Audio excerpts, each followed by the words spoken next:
Bismillahirrahmanirrahim. Assalamualaikum warahmatullahi wabarakatuh. Kami dari kelompok 2 akan mencoba untuk menjelaskan tentang struktur modal pada perusahaan syariah. Next. Ini adalah anggota dari kelompok kami. Pertama ada saya, Fakhri Alauddin, lalu ada saudara Ahmad Gifari, selanjutnya ada Maulana Kamal Arsyad, dan yang terakhir ada Umi Khairul Ramadan. Next. Oke, untuk yang pertama ada struktur modal. Apa itu struktur modal? Struktur modal adalah struktur modal perusahaan berhubungan dengan masalah jangka panjang dalam penentuan rasio atau perbandingan debt dengan equity, debt per equity dalam neraca. Next. Ya, selanjutnya akan dijelaskan oleh saudara Ahmad Gifari. Terima kasih Saudara Fahri Alauddin. Nah, sekarang saya akan menjelaskan tentang struktur modal perusahaan syariah. Apa perbedaannya antara perusahaan biasa? Nah, di struktur modal perusahaan syariah ini terdapat suatu pembatasan yang diterapkan oleh penggunaan utang dalam operasi perusahaan di bawah prinsip-prinsip Islam. Jadi, suatu utang itu harusnya didukung oleh aset atau aset back. Dan suatu perusahaan yang beroperasi di bawah prinsip-prinsip Islam tidak dapat memiliki utang yang melebihi harta yang berwujud. Maksudnya apa?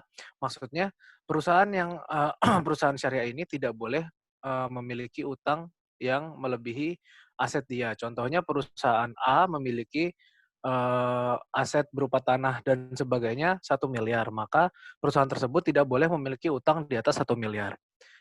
Berikutnya adalah struktur modal pada perusahaan syariah. Ada 3 ketentuan yang ada pada struktur modal perusahaan syariah. Yang pertama, modal itu harus diketahui. Yang kedua, modal itu harus berbentuk real. Dan 3, modal itu bukan merupakan utang. Jadi, modal ini harus ada wujudnya, harus benar-benar berbentuk dan tidak boleh goror. Dan yang ketiga, modal itu bukan merupakan utang. Berikutnya akan dijelaskan oleh Saudara Maulana Kamal. Terima kasih Saudara Ahmad Gifari. Di sini kemudian ada teori modern tentang struktur modal yang sesuai dengan prinsip-prinsip Islam. Teori ini adalah teori struktur modal pecking order teori. Di mana tingkat sumber-sumber pendanaan perusahaan dimulai dan lebih disukai yang berasal dari dalam perusahaan atau internal financing, yaitu laba ditahan. Kemudian berangsur-angsur menuju external financing, yaitu hutang berjangka. Maksudnya apa? Menurut Islam, dalam permodalan yang lebih diutamakan itu adalah internal financing, yaitu laba yang ditahan. Laba ditahan maksudnya gimana? Yaitu laba dari tahun sebelumnya, kemudian untuk mendanai perusahaan untuk lebih mengembangkan perusahaannya.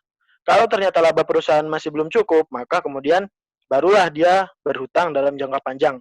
Kemudian dilanjutkan ekuitas, penerbitan ekuitas, dan sebagainya. Next.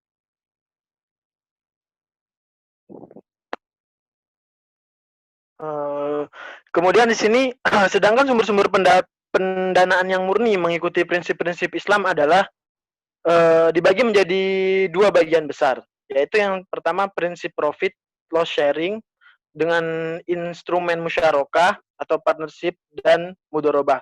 Kemudian yang kedua adalah sell based instrument, yaitu murabaha, baik muajjal, salam, istisna, dan ijaro.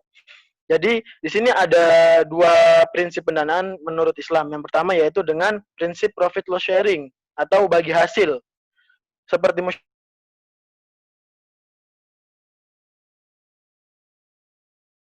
musyarakah, sell based instrument atau dengan jual beli dengan margin seperti murabaha, bai muajjal, salam, dan istisna dan ijaro. Next. Kemudian akan dijelaskan oleh Saudari Umi. Selanjutnya yaitu faktor-faktor yang mempengaruhi struktur modal. Yang pertama yaitu risiko bisnis, yang kedua pengaruh perpajakan atau tax position. Yang ketiga yaitu kebutuhan akan fleksibilitas keuangan. Yang keempat yaitu fortisme atau agresivitas manajerial. Selanjutnya. Jadi dapat disimpulkan bahwa struktur modal konvensional dan syariah sebenarnya tidak jauh berbeda. Hanya saja dalam perspektif ekonomi syariah, ada batasan-batasan dalam hukum muamalah yang tidak boleh dilanggar. Maka dari itu, kami menyimpulkan bahwa struktur modal dalam perspektif ekonomi syariah, aktifannya tetap atau sama dengan konvensional. Namun, pada pasifannya ada perbedaan. Contohnya, pada obligasi yang diganti dengan sukuk korporasi. Sekian hasil diskusi kami. Assalamualaikum warahmatullahi wabarakatuh.